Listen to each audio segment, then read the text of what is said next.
Hey everybody, welcome back to the channel. I'm Tennessee Fats, and today we're doing another Robert E. Howard Battle Royale. Now, before I get into this video, I want to say thank you to new viewers, so I'm going to acknowledge them here. So give me a second, guys. Just bear with, give me just a minute, just a minute, okay? So for our viewers from Brazil, oi! For our viewers from Sweden, shaba! And of course, to all my wonderful Texans out there, howdy.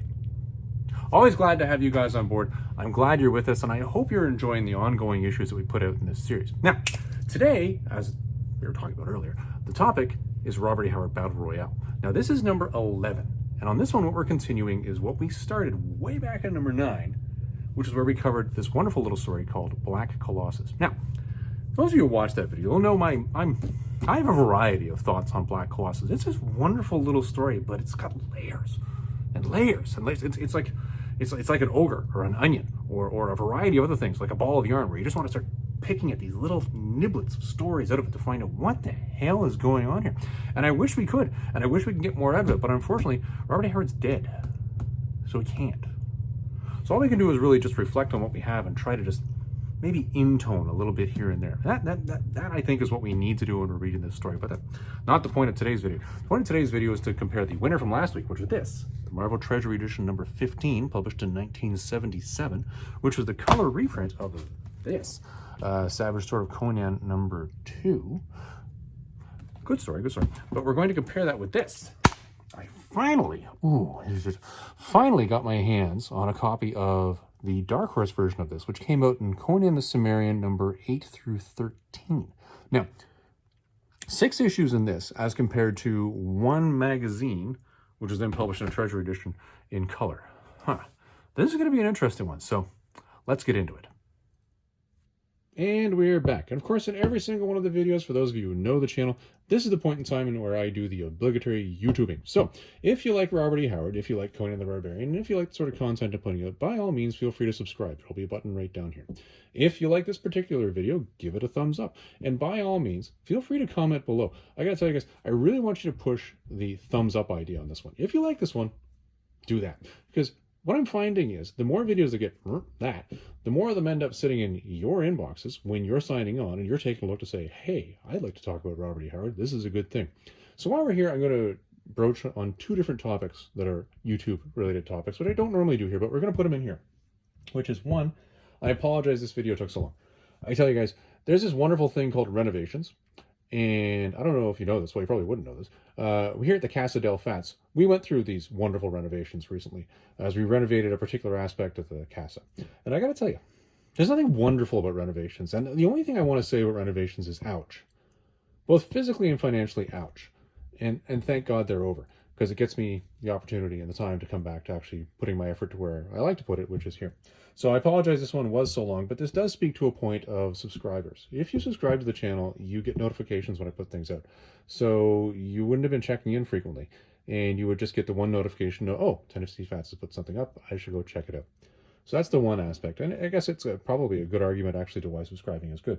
The other thing that I want to put up here is there is a new playlist on the channel. It's not here. You don't see it when you're watching this video. And you'll notice the thumbnails for it, if they are popping up in your feed, are very bereft of any sort of fanciness or sexiness. They are very dark. And the playlist is really, I'm doing 150 minutes of Conan in 150 issues of Conan in 150 minutes. Now, I'm going to be releasing 150 videos in this playlist. So none of these are getting fed out to you guys with the subscriber notifications, because I think if you got 150 notifications saying, hey, here's videos, you'd be pissed off. I know I would be. So those are out there. If you want to check them out, check them out. No push on that whatsoever. But I also wanted you to know they are there. Go back to the playlist and check it out, and you'll be able to find it. So all the obligatory YouTubing out of the way, let's get into the story today. Now, the last time we did this video, this topic, I did an incredibly detailed discussion of what happened in the story. I really did. And I'm going to put a link to that here. And go check that out. And I'll also put a link for it down in the description if you're watching this on your TV and those pop-ups don't pop up. I know that happens to me all the time when I'm watching these things on TV. So I'll put it in the description. You can go find it later, and you can go back there and you can watch it. Because in that, I did really detailed. I'm going to keep it brief here. As I said, the story has a lot of layers, and there's a lot of characters in it that really were alluded to that you're going to have more of a storyline to. And unfortunately, we don't see it in other Robert E. Howard works. They don't come back. they're a one and done. And because of that, I'm going to really just boil this down here. Again, in detail, go check out that other video. The link will be in the description. Effectively, what the story is here is Conan is a captain within a mercenary group that has made its way into a town called Coraja. I don't know. Coraja, we'll go with that. Or a kingdom, where the prince is being held by hostage by a neighboring kingdom. His sister, the princess, is running the kingdom. The kingdom is running out of money. Its own soldiers aren't fighting for it. They're deserting. And they're hiring mercenaries to defend their borders because they're really surrounded by enemies. And to make things even worse, this newfound prophet/sorcerer is coming swooping out of the desert with an army of nomads that's just bent on just reclaiming all the lands of Shem and just destroying everything in their way. And within this, the leader, or the sorcerer leader guy, is just terrorizing this princess, Yasmina, I believe, or Yasmala. Sorry, Yasmala is her name. Anyways, he's just torturing her with nighttime dreams. And she's so bereft of any sense of what to do. She's given up on the god of her kingdom, which is Ishtar, and she has one of her handmaidens say, well, you should go and seek the advice of Mitra. And Mitra is a common deity throughout Conan mythos, throughout the stories. And she goes to that particular temple. Mitra says, the voice of Mitra literally says, go out to the street, the first person you meet, first man, very clear, man you meet, give your control of your kingdom to him. So she does. She walks out into the street, meets Conan, leads Conan back to basically her palace, where Conan then finds out she's a princess and thinks it's a trap. And she's like, whoa, whoa, whoa, pump the brakes there, guy with crazy sword. I'm going to put you in charge of my army. And he's like, yeah, whatever, crazy lady. And she goes, no, wait here. Runs off, summons up her three captains, her three people in command. They come running on back. And she says, congratulations, everybody. You now report to this guy. And it's not a happy conversation. But at the end of the day, they end up recognizing they got to work for him. One of them being the head of the mercenary group that Conan was just a captain in. One being a noble who's a prince. Or no, the cousin of the queen, sorry. I guess that makes him a count. And what was the other guy? He was an advisor of some sort. Anyways, off they go. And Conan says, well, I'm going to go and attack this guy coming up out of the desert, because he seems to be the top threat, which, of course, is obviously what Mala wants, because she's being terrorized by this guy in her dreams at night. So they head out. There's a very detailed battle and a very detailed battle plan, which happens in the story when the two armies meet. Again, if you want to get the full detail on that, watch the other video. It's really complex. At the end of the day, Conan uses really the terrain and strategy and decimates the sorcerer's team. Like that's it. It just decimates them. And then meanders on off, chasing the sorcerer who has kidnapped Yasmala in the confusion that happened at the point of winning, because she decided to go to the battle instead of staying in the castle. And rescues her because the sorcerer has now decided, oh, well, I should probably sacrifice her and get her true power back, because, I've been sort of bewitched by this woman in my dreams. And Conan throws a sword through him and he dies. Kind of anticlimactic at the end. Again, that's what happens. And listen, I can candy code it, but what's the point? Cole's notes, that's what happens. There you go. Done. That's the story. You want the real details, go back and watch the other one. Okay, so Marvel Treasury Edition. Now, this, as I mentioned earlier, is a reprint of the Savage Sword of Conan #2. And I've specifically chosen this as being the winner of the prior video because when you were reading the Savage Sword, the art is the exact same, okay? Don't get me wrong. But having this in color, it just is phenomenal. It just takes the story to a whole new level. So that's why I chose this as the winner last time. So let's get this. So yes, obviously it always helps that there's a Frank Thorne Red Sonja on the page before, but that's not the point. So in the story, here's the thief that's breaking into the ruins, which had been lost, where there is basically a sorcerer sleeping inside this dome. And he's inside the dome because he trapped himself in there when barbarian hordes from the north came down and trapped him and slaughtered all of his people. He was actually one of the leaders of one of the old kingdom of Shem. Interesting story and an interesting backlog in the whole Iborian age, but this is just the story as it happens. Anyways, he manages to break his way in because he's obviously a smart thief, and he's actually a named thief and a named character, Shivatas, I believe is his name. And he comes running in with this, basically into a hallway where he runs into a giant snake. And through his own dumb luck, actually manages to kill the snake. Interesting story on that one. Anyway, gets inside and he finds all the gold that's going to be in there, and suddenly he screams, and that's where we have a cutscene. Now, this is where we get back to Yasmala. Here is the demon / sorcerer she thinks he's a demon, haunting her at nights. And what he's doing is he's coming to her at nights and basically, I guess in his own weird, and I'm going to say, yeah, I'm going to qualify this as weird, his own weird way, I guess he's trying to seduce her, but at the same time, like, I don't know, some sort of grooming exercise. It's effed up, okay? I think we all know this is an effed up way to approach any member of any sex, of any individual person that you're interested in. So don't do this, anybody. If you're out there and you have the ability to do this, don't do this, okay? This is the wrong thing to do. Anyways, so she wakes up and she's like, okay, what am I going to do about this? Well, her maiden in waiting says, no, you should go talk to Mitra. Okay, we'll go talk to Mitra. Mitra says, no. You get out there and you give the first person you meet, first guy, you go ahead and give your kingdom to him. First man you meet there.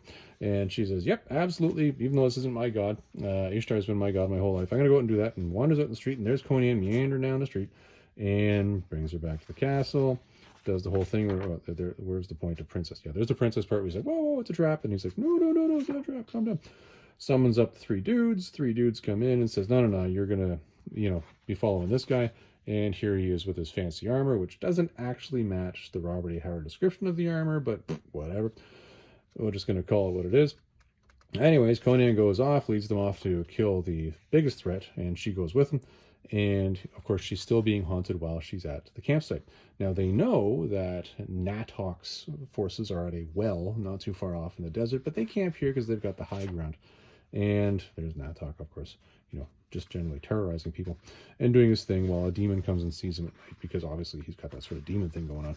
Anyways, comes outside, and here's another thief that's known to Conan and says, oh yeah, by the way, this is Shivatas. Yeah, I know it was him, and I grabbed a coin, and when I actually went to see who this priestess slash sorcerer slash guy leading the nomads was, his face matched the coin, and Yasmala recognizes it and passes out.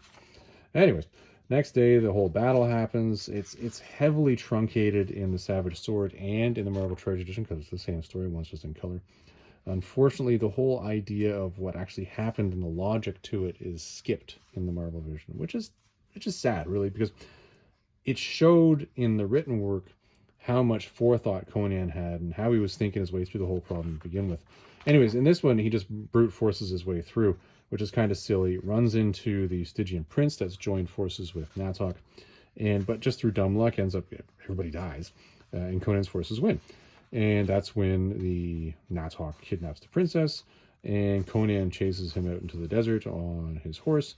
And for some reason, the demon throws the two of them off the back of the chariot, and then takes off and abandons Natok and the princess. And here's the big dialogue at the end, where really it should be a rather quick thing, where Conan just goes in and he's basically preparing to sacrifice this one. And Conan throws a sword and that's it. But for some reason they draw it out here and make it much more of a conversation of, I'm going to throw my sword at you and you should be ready for it. And then he kills him. And then, of course, there's the obligatory stupping. I always love how this fits into a Conan story, that you're in basically ruins here, where there's one charred out corpse not too far over there, and now here's the guy, literally the demon sorcerer dude that was terrorizing you and saying terrible things. You really do have PTSD at this point in time, and you decide, no, instead of getting out of here, let's just stay here on the very altar he was going to kill me on, and let's do the fandango. I gotta tell you, when you get to the story and you go bingity bangity bongity, this is what we're getting. It just leaves me with was that really what Robert E. Howard had planned it? Because I know he mentioned the last line in there in the written story was, well, right here, right now, you're mine. I don't know. Anyways, as I mentioned the last time we covered this one, I actually thought this was a very well done version of the story. I thought it was very bang on, very much to the point. Obviously, there's some artistic license with the armor that Conan was wearing. I think they really missed it, and they really muffed it on the battle, because that really was a critical piece, which I think showed the development of Conan as a leader, which leads later to the idea of Conan the King. Anyways, but whatever, and then of course the obligatory stuff. Anyways, that's that one. Now, put you over there. You're over here now. Okay, now let's get into the Black Colossus. Now, this is a point in time where I'm going to say to everybody, for younger viewers, stop.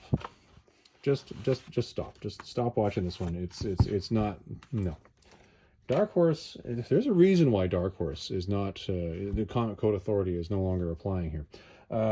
There's so much boobage in this. It's ludicrous. It's one of these things where, honestly, as a child that grew up reading comics in the 80s and the 90s, when Comics Code Authority was all over everything and you couldn't do anything really, this much boobage, but you go, whoa, really, but whatever. I mean, this is just the way it is now, so you just got to get used to it. So what we're going to do on this one is I'm going to thumb through this one rather quick. It's hot glossy pages, so we're going to be fighting the lights over top of me as we're going here, but I really want to point to some of the key aspects of this story and how this differs. This is 6 issues, okay, so things are going to be different. You know what I'm going to do? I'm going to prop this under here. And the reason why I'm going to do that is create more of an angle so that there's less glare for you guys when you're looking at the book. What if I... Yeah, there you go. Anyways, 6 issues here. So the first issue, and it's interesting here, the first issue, which is issue 8, obviously this is not the issue, these are just the prequel stories. What Dark Horse wanted to do was really develop more of the storyline leading into Robert E. Howard's stories. And I think they did a good job here because the writers recognized that this story, as I mentioned earlier, in the intro in fact, is a story with a lot of layers. Well, like they asked the questions, well, why was Conan the captain of this group of mercenaries? It's a valid question, totally good. They didn't ask the question, who is Civitas, which is a shame because I would have liked to have heard more about that. But the other thing they did was they started planting seeds in this story that are going to come back later. So we start off with, well, the barbarian hordes coming down from the north and ravaging that city. There's that dome I was mentioning earlier. They're ravaging the city. They're taking it down. And he locks himself in there. Well, there's the obligatory boobage. And he decides to sacrifice a bunch of people and basically encases himself in this basic gem to protect himself and protect the dome. And then his kingdom just falls away. Here's Civitas. He comes to the site and they really gloss through the fact that, you know, he picked the lock. And this clearly to me looks like he had a heavy fight with this giant snake thing. This is not something small. This is a major battle that's occurred here, not just accidentally poking it with a poisonous dagger, which is what happened in the Robert E. Howard story. So we've kind of got that a little bit off. And lots of scorpion usage here. Anyways, goes inside and, you know, there's all the gold and there's the giant gem. And then, of course, he yells, and just like in the story, in the Robert E. Howard story, that's fine. And then he turns into nothing and he's gone.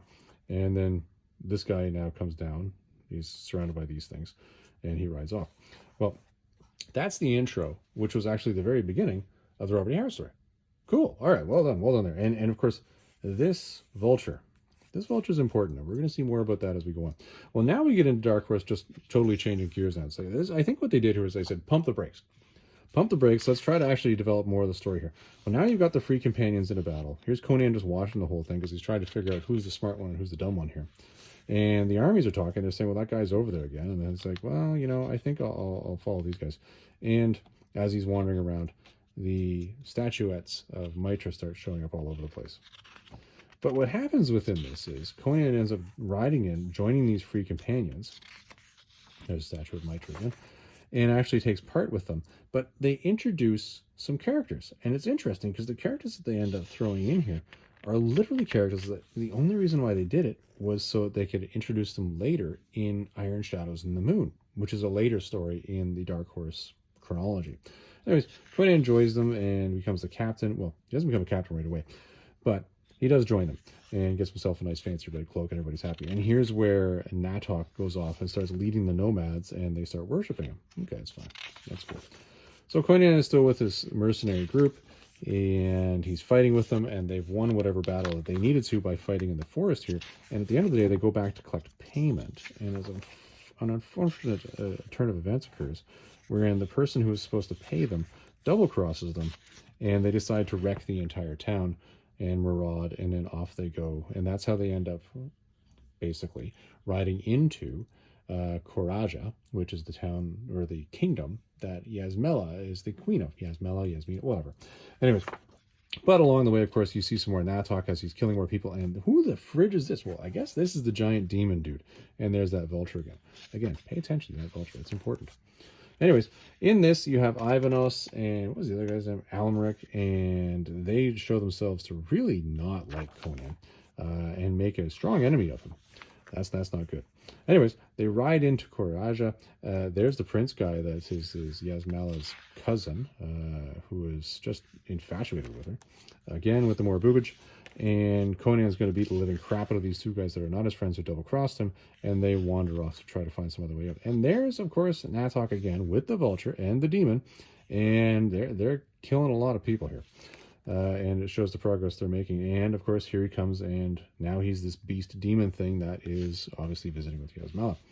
Pretty weird. And you know, again, we're getting back to the boobage here and the nudity. It's going to be all over the place here, guys. There's not much I can do to avoid it here because it's all through this book.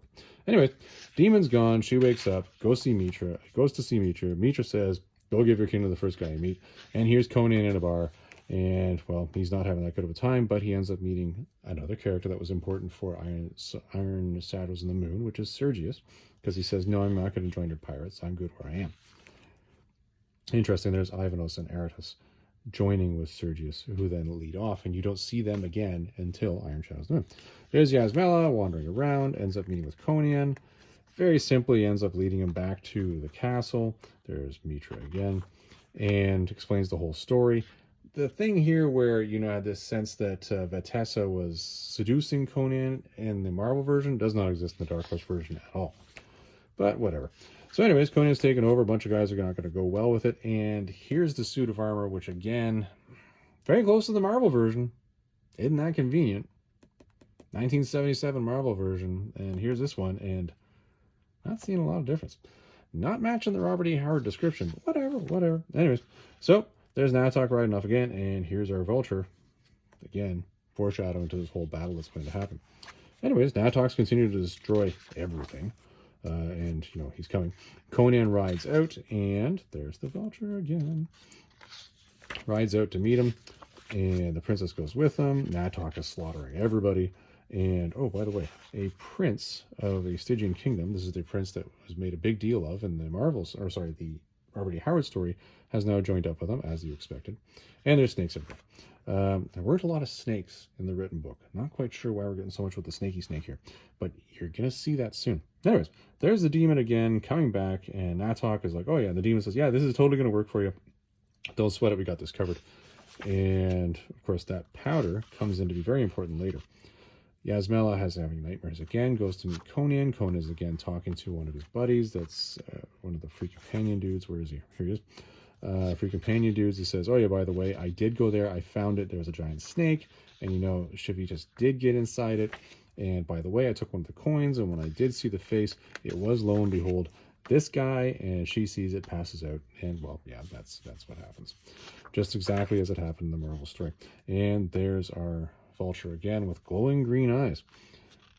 So now we're seeing Natok not so much being a desert dude, which was over there in the Marvel Treasury Edition, or a desert dude, which is depicted over there in the the Robert E. Howard story.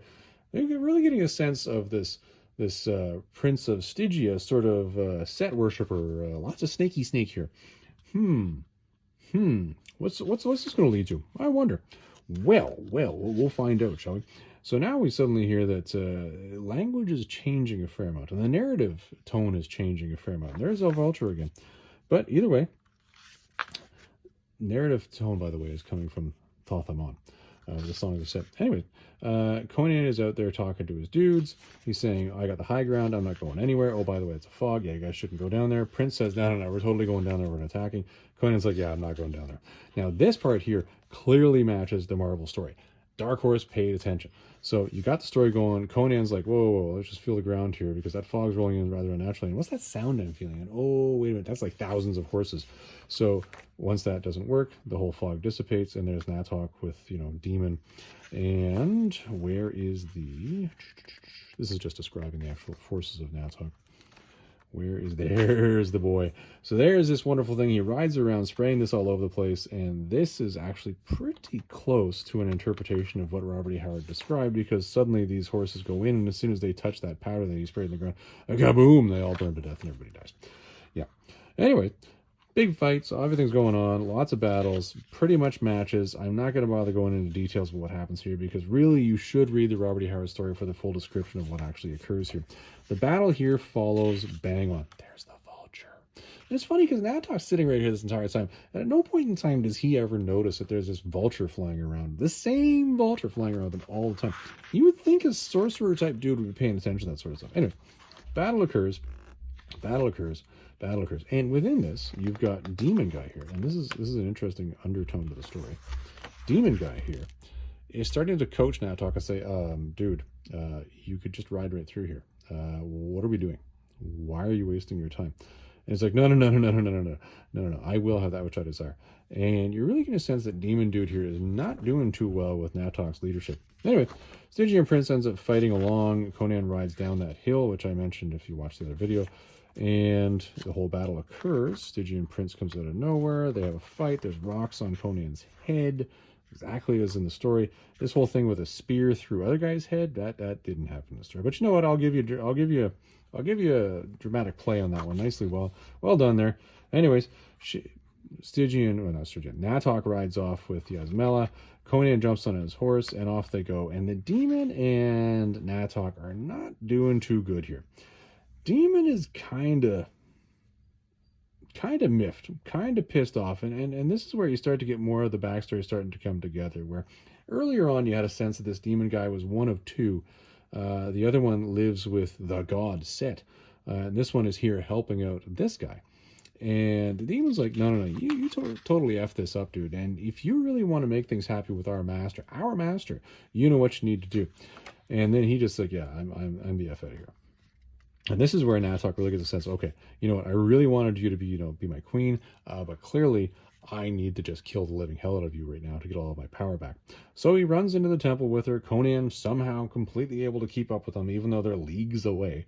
Does the typical thing where he throws the stick and turns into a snake. Conan cuts the snake in half in the story, but in this it's like a fairly large and in-depth battle. But he does exactly that which he did in the Robert E. Howard story, which is he just throws his sword out of the blue and kills the bad guy. And of course, then Yasmela wakes up, and suddenly there's all sorts of... Here's their stuffing again. And this is where our friend, the Vulture, comes in. Look at the Vulture's head right here. He's right here watching this whole mess go on. And now you see that this whole thing was being observed, and I would even argue to some degree orchestrated by Thoth-Amon.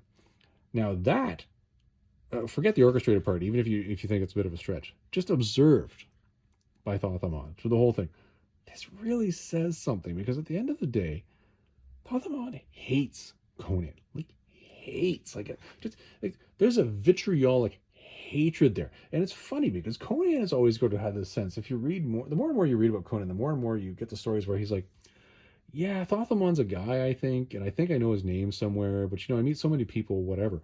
But Thoth-Amon is like vitriolically fixated with Conan, and just it's like I am totally going to murder the hell out of you at any point in time. Quite funny that's how they actually threw this together here, and that's the Thoth-Amon twist right at the end, which is why that Vultures with the whole thing, and explains that Natok was actually another one of Set's followers, which really speaks to, because given the age of Natok, then how old is Thoth-Amon? Because he really sees him as a junior in the overall hierarchy. Oh, fascinating the way they threw that together. Really, really neat. And I thoroughly enjoyed the Dark Horse interpretation of that one. That was a fun take on the story. So all right. So that's the Black Colossus one there. So there you go. So now we've gone through the winner from last time, which is the Marvel Treasury Edition over here. Oh, kaboom. And we've gone through the Dark Horse 6 issues that it took for them to cover the same story, but with a heck of a lot more embellishment. Which one of these did it better? Which one of these did the job of covering Robert E. Howard more closely? Well. As I mentioned, the Marvel edition did a fantastic job with the intro, with leading up to the battle, really racing through the battle, unfortunately, and then dragging and really slowing the story right down. Let's just drag it up to a snail's pace with the final dialogue between Natok and Conan before he throws his sword through him. And then, of course, the bingity bangity bongity stooping. So, I thought it was good. Dark Horse. What did Dark Horse do here? Dark Horse really ad-libbed, really wanted to build in the story here. And, doing the almost 2 full issues, just explaining why Conan was a captain of this team of mercenaries. Okay. Take that out. Ignore that completely. Just take that aside. Tennessee Fats, just throw that out the window. For the rest of the story, was it bang on? Well, they skipped over Civitas breaking into the temple in the beginning and that whole story there. It was really one panel and that was it. So, okay, so you embellished here, you took out there. I don't really like the taking out, but let's just set that aside for now. You get into the whole part where she's, you know, meeting up with Mitra and then gets told to go off and do something. Interesting that throughout the 2 issues where Conan was becoming a member of the Free Companions, and when he was out doing his stuff, that one of the scenes in the background always held a small statue of Mitra. It seemed like Mitra was literally watching Conan throughout the entire lead up to when he went to meet with Yasmila, or Mela. Yasmela. Anyway, I'm never going to get these names right. Anyways, that I think was kind of a neat piece of embellishment. The story with Natok and Yasmila, that was bang on. That was pretty much what Robert E. Howard intended, as near as I can tell. The story between Natok and the demon, well, that was all embellishment. That just wasn't there. Do I think it added to the story? I think it did add some, but you know what? It added some only by drawing in the Thothamon set sort of mythos within it, which wasn't necessarily something that I'm sure Robert E. Howard was going for. It was an interesting twist to tidy that up and put a neat little bow on it. But was it what Robert E. Howard wanted? I honestly can't tell. I can't say he didn't want it. Yeah, there's the Vulture again. But is it something that he did want? Couldn't tell you. Was the battle bang on? The battle was bang on. Damn. Okay. Was the big fight, the big finale with Natok at the end close to what Robert E. Howard had? Yeah, it was fairly succinct. It was fairly succinct. The battle with the serpent was a little bit more in here than what Robert E. Howard has. Robert E. Howard literally wrote it was Natok throws a stick, turns into a snake, Conan cuts it in half. That's it. Nah, you're done. That's end of conversation. Natok says, I think maybe 1 or 2 lines. Conan just grabs a sword, throws it through the guy, and he's dead. That's the end of it. Conan was not messing around in this one. Neither was Natok, really, to an extent, but it really showed that Natok was sort of almost bumbling in a way, because really, this is just a barbarian with a sword. I don't know. It's a tough one. Is it a good version of the story? I think it's a good version of the story. Do I think it's bang on with what Robert E. Howard wanted? Well, I think there was certain bending, let's put it that way. There was certain bending in this of perhaps what Robert E. Howard was going for. Do I think it added to the story, though? I think parts of it did. See, that's the problem now. You see, I've got 2 stories here. One by Marvel and one by Dark Horse. Both of which sort of embellished at the end. Now, this embellished throughout. This one didn't really embellish throughout, just really cut out that battle scene. So at the end of the day, the question is, does the battle scene really make up for all the embellishment? Okay, all right, so this is the hard question here. So Tennessee Fats, which one do you think actually hits the Robert E. Howard more closely? Ooh, this one. I hate to say it, because I really do like the story that Dark Horse put out here. I like the fact that Dark Horse put the material in and the background in. But honestly, if the point of this whole series of videos that I'm making is which one's closer to Robert E. Howard, this walked away from Robert E. Howard early on in the process. This stayed pretty true to it throughout. So there you go. It's funny, you know, when I was initially thinking about this one the other day, I was thinking, geez, you know, I'm pretty sure the 6 issues of Dark Horse is pretty much going to nail this. And the One Savage Sword of Conan, which was then later reprinted in the Marvel Treasury Edition, ain't going to take it, which is a shame because I like magazines. But no, I'm there it is. I'm giving it to this one. That's a strange thing. I did not see that coming. This is the beauty of these videos. I never think about the actual winner until I'm literally recording this with you guys as I'm taking this. And I always take this in one shot. What you see in these videos is what you get. Yeah, funny. Quite neat. Well, there you go, everybody. That finishes the Battle Royale that covers the topic of Black Colossus. So I guess now what I got to do is wait for Tower Comics to put out their version of Black Colossus, and then we'll maybe come back and revisit this and have that take on the Marvel Treasury Edition, which was the winner in this particular instance. Neat. Well, everybody, I hope you enjoyed that one. I hope you're enjoying the other videos I'm putting out as well. Thank you for sticking with us through this one. Have yourself a great day.